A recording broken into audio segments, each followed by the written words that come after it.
نعمت کے ساتھ جو سب سے بڑا انسان ظلم کرتا ہے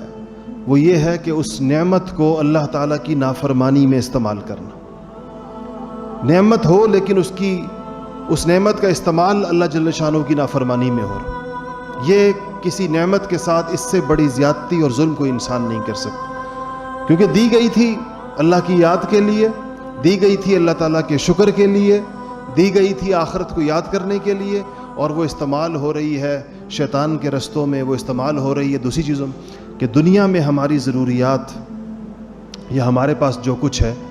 وہ 4 قسم کی چیزیں ہیں۔ ایک یہ ہے کہ وہ سامان جس کے بغیر زندگی نہیں گزرتی، ضرورت کا وہ درجہ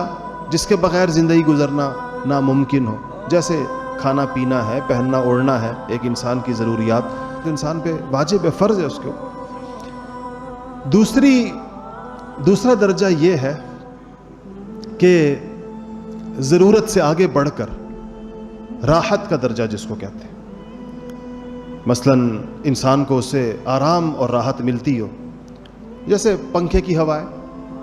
اس کے بغیر بھی زندگی گزرتی ہے لیکن اس سے ہوا سے راحت ملتی ہے۔ ایئر کنڈیشن ہے، اس کے بغیر زندگی تو گزرتی ہے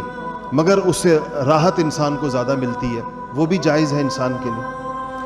تیسرا درجہ ہے کہ جس کا تعلق راحت سے تو نہ ہو،